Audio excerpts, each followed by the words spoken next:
कैसे हो आप सभी? आई होप आप सभी बहुत अच्छे हों। तो बात कर लेते हैं हम सिंचाई परियोजना के बारे में। तो सिंचाई के माध्यम की बात करें तो सिंचाई के माध्यम इन साधन का वर्गीकरण किया गया है। ठीक है, सिंचाई के माध्यम साधनों का वर्गीकरण है, सिंचाई का वर्गीकरण किया गया है। सिंचाई के माध्यम साधनों के बारे में बताया गया है। जैसे मैंने आप सभी को पहले वीडियो में बताया था कि सिंचाई के नलकूप, नहर, कुएँ और तालाब के बारे में। नलकूपों की बात करें तो 42% है, नहरों की बात करें 30% है, कुओं की बात करें तो 24% है, तालाबों की बात करें तो 1% भूभाग पर तालाबों द्वारा सिंचाई की जाती है। सर्वाधिक सिंचाई की बात कर लें, सर्वाधिक सिंचाई की बात करें, सर्वाधिक सिंचाई आपकी जयपुर में की जाती है, श्री गंगानगर। नलकूपों द्वारा जयपुर में की जाती है, नहरों द्वारा श्री गंगानगर में की जाती है, कुओं द्वारा जयपुर में की जाती है, मैंने जो बताया था आपको तालाबों द्वारा भीलवाड़ा में की जाती है। क्लियर। अब बात कर लेते हैं सिंचाई परियोजनाओं के वर्गीकरण की बात, जो मैंने आपको बताई थी। सिंचाई परियोजनाओं के वर्गीकरण की बात करते हैं। सिंचाई परियोजनाओं के वर्गीकरण में आपके लघु सिंचाई परियोजना, मध्यम सिंचाई परियोजना और बृहद सिंचाई परियोजना, इनकी बात करें क्षेत्रफल के आधार पर आपकी बात करें तो क्षेत्रफल के आधार पर 0.0 से 2000 हेक्टेयर भूमि पर आपकी लघु सिंचाई परियोजनाओं की बात की जाती है। बात कर लें आपकी मध्यम सिंचाई परियोजनाओं की, मध्यम सिंचाई परियोजना में 2000 से आपकी 10,000 हेक्टेयर तक सिंचाई की जाती है। अब बात कर लेते हैं बृहद सिंचाई परियोजना के बारे में। बृहद सिंचाई परियोजना में बात करें तो 10,000 हेक्टेयर से ऊपर के भूभाग पर बृहद सिंचाई परियोजना द्वारा सिंचाई की जाती है। इसमें नोट एक है कि सिंचाई में सर्वाधिक योगदान लघु सिंचाई परियोजना का होता है। लघु सिंचाई परियोजना का सर्वाधिक योगदान माना जाता है। ठीक है, बहुउद्देशीय परियोजना में यह परियोजना मैंने आपको बताई थी परिभाषा कि यह परियोजनाओं का मतलब है कि वे परियोजनाएं जिनके द्वारा उद्देश्य 2 या 2 से अधिक उद्देश्यों की पूर्ति की जाए, वो बहुउद्देशीय सिंचाई परियोजना में आती है। नेहरू द्वारा मैंने बताया था आपको आधुनिक भारत के मंदिर का था नेहरू ने, temple of incorruptible India. First उद्देश्य बहुउद्देशीय परियोजना है देश में दामोदर घाटी नदी परियोजना आपकी पहली जो नदी परियोजना है। दूसरी है राजस्थान के अंदर गंगनहर में, राजस्थान के अंदर गंगनहर में। अब बात कर लेते हैं राजस्थान के प्रमुख बहुउद्देशीय परियोजनाओं के बारे में। क्लियर, ज़्यादा क्लियर। अब बात करते हैं राजस्थान के प्रमुख बहुउद्देशीय परियोजनाओं के बारे में। नदी एवं घाटी बहुउद्देशीय परियोजना, नदी घाटी बहुउद्देशीय परियोजना और नहर बहुउद्देशीय परियोजना। ठीक है, नहर बहुउद्देशीय परियोजना बात कर लेते हैं यहाँ पर।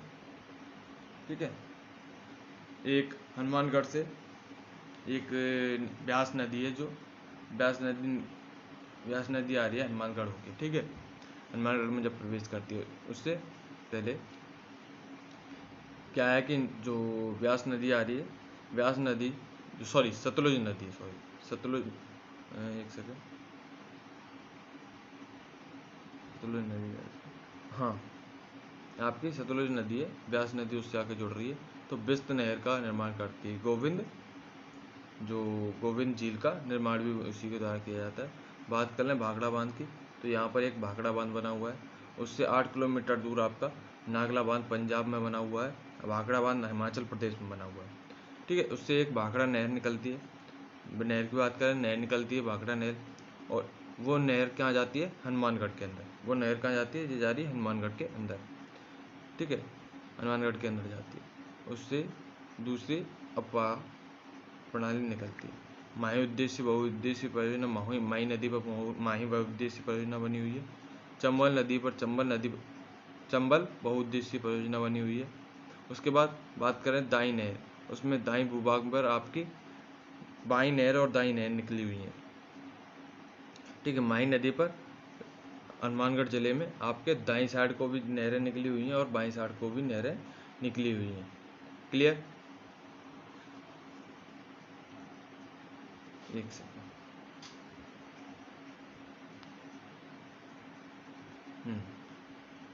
भाखड़ा नागल बहुउद्देशीय परियोजना के बारे में बात करें। ठीक है, भाखड़ा नागल बहुउद्देशीय परियोजना के बारे में बात कर लें तो सहयोग, इसमें सहयोग किन का रहा है, मतलब 3 राज्यों की एक बहुउद्देशीय परियोजना है भाखड़ा नागल परियोजना। इसमें पंजाब भी है, हरियाणा भी है और राजस्थान भी है। बात कर लें कि जो भाखड़ा बांध बना हुआ है वो भाखड़ा बांध के दाईं तरफ आपका हरियाणा को सिंचित किया जाता है, बाईं तरफ आपके किसको सिंचित किया जाता है, पंजाब को सिंचित किया जाता है। दोनों साइड ही नहरें निकली हुई हैं, एक तो पंजाब को सिंचित करती है, पंजाब को जल प्रदान करती है, और दूसरा हरियाणा को जल प्रदान करती है। नदी की बात कर लें तो एक है सतलज नदी, उससे एक सतलज नदी निकलती है, ठीक है, भाखड़ा बांध से ही निकलती है। भाखड़ा बांध हिमाचल प्रदेश में मौजूद है। यह भारत का सबसे ऊंचा गुरुत्वीय बांध है। गुरुत्वीय दृष्टि से देखा जाए तो भारत का सबसे ऊंचा जो बांध है वो भाखड़ा बांध है, ठीक है, 226 मीटर ऊंचा है। नेहरू जी द्वारा इसे चमत्कारी विराट वस्तु कहा है। नेहरू जी ने क्या कहा है इसे, मैंने बताया था अभी आपको, चमत्कारी विराट वस्तु कहा है। गोविंद सागर झील का निर्माण भाखड़ा बांध द्वारा किया जाता है, भाखड़ा हिमाचल प्रदेश में, ठीक है, क्लियर। अब बात कर लेते हैं नागला बांध। नागला बांध जो आपके रोपड़ में मौजूद है। नागला बांध की बात करें तो नागला बांध ये बांध पंजाब रोपड़ में स्थित है, ठीक है, भाखड़ा बांध से 8 किलोमीटर दूर। बात कर लें, इस बांध पर 2 नहरें बनाई गई हैं, दाई नहर और बाई नहर। दाई साइड को जो नहर निकली हुई है वो बिस्त नहर कहलाती है, और बाई साइड को जो निकली हुई है वो भाखड़ा नहर कहलाती है। जो भाखड़ा नहर है वो राजस्थान के हनुमानगढ़ जिले में से प्रवेश करती है, राजस्थान के अंदर। बात कर लें तीसरा पॉइंट आपका भाखड़ा नागल जो परियोजना है उसका, कि आपका जो भाखड़ा नागल परियोजना है उसमें वो भारत की सबसे बड़ी बहुउद्देशीय परियोजनाओं के रूप में जानी जाती है। अब बात करते हैं रावी ब्यास बहुउद्देशीय परियोजना, और स्पीड चल रही है, आपको धीरे धीरे आपको क्लियर करना पड़ेगा, ठीक है। रावी ब्यास बहुउद्देशीय परियोजना की बात करें तो ब्यास बहुउद्देशीय परियोजना में आता है इसका सहयोग पंजाब, हरियाणा और राजस्थान, उसी प्रकार जैसे आपका भाखड़ा नागल परियोजना में किया गया। आपका पंजाब भी है, हरियाणा भी है और राजस्थान भी इसके अंतर्गत आते हैं, ठीक है, क्लियर। राजस्थान में लाभ की बात करें तो राजस्थान में जो ब्यास परियोजना है, ब्यास परियोजना से लाभ मिलता है, राजस्थान को लाभ मिलता है जो ब्यास परियोजना से मिलता है, ठीक है। गोंटा हिमाचल प्रदेश, राजस्थान जो गोंटा हिमाचल प्रदेश से जो नहर निकलती है उसमें ब्यास नदी में हिमाचल प्रदेश का 59% भूभाग तथा हिमाचल प्रदेश से निकलती है गोंटा से, और पड़ो से हिमाचल प्रदेश से 2 बांध बने हुए हैं उस पर, रवि ब्यास नदी पर। उसमें से पड़ो बांध से 20% पानी आपका किसके लिए जाता है, हिमाचल प्रदेश के लिए जाता है, तथा 59% पानी आपका राजस्थान के लिए कैपेबल होता है, राजस्थान के लिए मिलता है उससे, ठीक है, क्लियर। शीत ऋतु में जब IGNP में पानी की कमी हो जाती है तो जलापूर्ति के लिए ब्यास के पौंग बांध से ही की जाती है। मतलब जो आपका हनुमानगढ़ जल वाला क्षेत्र हो गया, तो हनुमानगढ़ वाला क्षेत्र IGNP में आता है। उसमें शीत ऋतु में क्या है कि गेहूं की जब फसल करते हैं वो लोग, तो गेहूं की फसल करने पर उसमें कमी आपकी आ जाती है, ठीक है, तो उससे जलापूर्ति करने के लिए आपको पौंग बांध से उसके लिए पानी छोड़ा जाता है। अब बात कर लेते हैं राजीव गांधी लोगों वाला समझौता। राजीव गांधी लोगों वाला समझौता इराडी आयोग द्वारा किया गया था। इसमें दोनों का संबंध है रावी ब्यास परियोजना से। इन दोनों जो इराडी आयोग का और राजीव गांधी लोगों वाला समझौता 1985 वाला और 1986 वाला इराडी आयोग, दोनों का संबंध किससे है, आपके रावी ब्यास परियोजना से लिया गया है, ठीक है, क्लियर, आपका क्लियर। अब बात कर लेते हैं आपकी माही बहुउद्देशीय परियोजना के बारे में। माही बहुउद्देशीय परियोजना के बारे में बात करते हैं तो इसमें सहयोग राजस्थान व गुजरात का सहयोग रहता है। राजस्थान का सहयोग आपका 45% है, और आपका जो राजस्थान का सहयोग 45% है और गुजरात का सहयोग 55% माना गया है। इस परियोजना में माही नदी पर 3 परियोजनाएं बनाई गई हैं। माही नदी पर 3 परियोजनाएं बनाई गई हैं। इस परियोजना के अंतर्गत, बहुउद्देशीय परियोजना के अंतर्गत 3 परियोजनाएं आपकी बनाई गई हैं।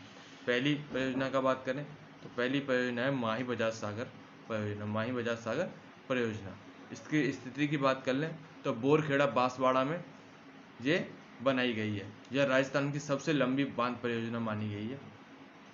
यह राजस्थान की सबसे बड़ी और सबसे लंबी बांध परियोजना है में से एक है, मतलब नंबर 1 पर ही है। आदिवासी क्षेत्र में सबसे बड़ी बहुउद्देशीय परियोजना है। आदिवासियों का जो क्षेत्र है उसमें सबसे बड़ी बहुउद्देशीय परियोजना के नाम के रूप में इसको माना गया है। अब बात कर लें कागदी पिकअप बांध। कागदी पिकअप बांध की बात कर लें तो इसकी स्थिति बांसवाड़ा के अंतर्गत मानी गई है। इसकी स्थिति बांसवाड़ा में, इसे माही का पिकअप बांध कहा जाता है। माही का पिकअप बांध किसे कहा जाता है? कागदी पिकअप बांध को। कांडना गांव परियोजना, कांडना बांध परियोजना की बात करें तो इसकी स्थिति गुजरात में है। नदी इसकी माही है। नदी इसकी कौन सी है? माही नदी पर बनाई गई है। जो माही है वह बहुउद्देशीय परियोजना से निर्मित जल विद्युत परियोजना। इससे कौन सी, मतलब इससे क्या है कि जल विद्युत प्राप्त होती है हमें, उसकी बात कर लेते हैं। तो पहले वाले जो बांध से आपकी 25 मेगावाट इंटू 2 यूनिट, मतलब 25 मेगावाट के इसमें 2 सेंसर लगे हुए हैं, जिससे 50 मेगावाट ऊर्जा आपको प्राप्त होती है। 45 मेगावाट के 2 यूनिट इसमें अगली परियोजना में, इसी माही नदी पर जो दूसरी परियोजना है उसमें लगे हुए हैं, उसमें 90 मेगावाट ऊर्जा प्राप्त होती है। टोटल हमें माही नदी से 140 मेगावाट ऊर्जा प्राप्त होती है। बात कर लें चंबल बहुउद्देशीय परियोजनाओं के बारे में, तो इसमें राजस्थान और एमपी का सहयोग 50-50% रहा है। सहयोग की बात कर, जो माही नदी पर चंबल नदी पर बहुउद्देशीय परियोजना में सहयोग की बात करें तो राजस्थान में 50% है और एमपी में भी आपका 50% भूभाग पर की गई है। इस परियोजना को 3 चरणों में तथा 4 बांधों द्वारा का निर्माण किया गया है। 3 चरणों में इसको पूरा किया गया है और 4 बांधों का निर्माण किया गया है। जो बांधों की बात करें तो बांधों को 3 चरणों में आपका निर्माण किया गया है इसमें, ठीक है। पहला चरण में गांधी सागर बांध है। फर्स्ट चरण में आपका गांधी सागर बांध है। फिर उसी चरण में कोटा बैराज बांध भी आपका मौजूद है। इसी चरण में कौन सा आपका बांध मौजूद है? कोटा सागर बैराज बांध, ठीक है। क्लियर। अब दूसरी बात करें इसमें कि जो इस परियोजना का उद्घाटन की बात कर लेते हैं आपकी, एक सेकंड, इसके उद्घाटन की बात कर लेते हैं आपकी। तो इसका उद्घाटन 1953 से 54 ईस्वी में किया गया। 1953 से 54 में इसका जो निर्माण किया गया 1900 से, ठीक है।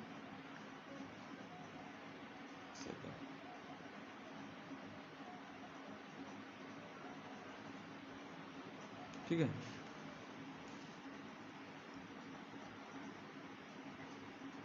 1953 से 1954 में इसका उद्घाटन किया गया है, ठीक है। इसकी बात कर लेते हैं आपकी। इसका विकास 3 चरणों में पूरा हुआ। बात कर लेते हैं पहला चरण जो गांधी सागर तथा कोटा बैराज बांध के बनाया गया था। गांधी सागर बांध और कोटा बैराज बांध बनाया गया था। दोनों बांध 1960 में बनाए गए थे। 1960 में बनाए गए थे, ठीक है। क्लियर। राणा प्रताप सागर बांध। राणा प्रताप सागर बांध की बात करें तो राणा प्रताप सागर बांध 1970 में बनाया गया था। 10 साल बाद राणा प्रताप सागर बांध का निर्माण किया गया। जवाहर सागर बांध की बात करें तो जवाहर सागर बांध आपका इससे 2 साल बाद ही 1972 में बनाया गया। क्लियर। अब बात कर लेते हैं कॉफी और Chambal river. Coffee to Chambal river, तो कोटा बैराज बांध की बात कर लेते हैं। तो जो कोटा बैराज बांध है वो इसे चंबल की सिंचाई बांध के रूप में जाना जाता है। केवल इसका जो जल है केवल सिंचाई के उपयोग में लिया जाता है। इससे 2 नहरें निकलती हैं। बाईं साइड को नहर निकलती है जो कोटा और बूंदी को सिंचित करती है, और दाईं साइड को जो नहर निकलती है वो कोटा और बारा को सिंचित करती है, ठीक है। क्लियर। एमपी में भी इसका पानी जाता है दाईं साइड को जो नहर है, ठीक है। अब नहर की बात कर लेते हैं। दाईं नहर में इस पर 14 लिफ्ट नहरें स्थित हैं। इसमें 8 राजस्थान में। इसके ट्रैक की बात कर लेते हैं आपकी, एक सेकेंड। हाँ, इसके ट्रैक की बात कर लेते हैं आपकी। तो दीपक गणेश आसोजा, दीपक गणेश आसोजा। तो दी से दीगोन लिफ्ट, ठीक है, आपको एक बार लिफ्ट ही बोलनी है। पा से पचेल, का से कचारी, ठीक है, गणेश से गणेशगंज है आपकी, आ से अंता है, ठीक है, क्लियर। अंता में अंता माइनर भी है और अंता ही है, ठीक है। सोरसड़ है, सोरसड़ है और आपकी जालीपुरा कोटा भी है, ठीक है, जो कोटा में है, क्लियर। सेकंड है नहर बहुउद्देशीय परियोजनाओं के बारे में, ठीक है, आपको इसके बारे में कल पढ़ाया जाएगा, ठीक है, क्लियर। बाकी भाई स्पीड बहुत तेज है, इसमें आपको समझ में कितना आया कितना नहीं आया वो आप देख लो, और फिर उसकी पीडीएफ मैं आपको अपने टेलीग्राम चैनल पे आपको प्रोवाइड करा दूंगा। वो टेलीग्राम चैनल की लिंक मैं आपको जो यूट्यूब वीडियो में डिस्क्रिप्शन में मैं आपको डाल दूंगा, तो वहाँ से जाके टेलीग्राम चैनल ज्वाइन करके आप उस जो पीडीएफ को प्राप्त कर सकते हैं। दूसरी बात, आपके पास पीडीएफ रहेगी सारी, जिसकी जो पीडीएफ है वो मैं आपको प्रोवाइड करा दूंगा, पूरी आपकी बहुउद्देशीय परियोजनाओं के बारे में जो पीडीएफ मेरे पास मौजूद है वो उसको मैं आपको प्रोवाइड करा दूंगा। दूसरी बात कि भाई ज़्यादा से ज़्यादा लोग इसको अपने दोस्त यारों के साथ शेयर करो। बोर्ड पर भी चलती है, यहाँ पर भी चलती है, दोनों ही प्रकार से चलती है क्लासेस, तो आपको समस्याओं का सामना नहीं करना पड़ता होगा मेरे हिसाब से, जितना मेरे को पता है। बाकी समस्याओं का सामना करना पड़ता है तो भाई कमेंट्स में लिख दिया करो कि मेरे को इस समस्या का सामना करना पड़ रहा है, और जो पोल चलता है उस पर अपने विचार दिया करो कि भाई पोल में आपका आंसर कौन सा सही है कौन सा गलत है, जिससे एक चीज़ें आपको मोटिव मिलता है, जिससे आपको और भी क्वेश्चन करने की साहस प्राप्त होता है, ठीक है। राम राम।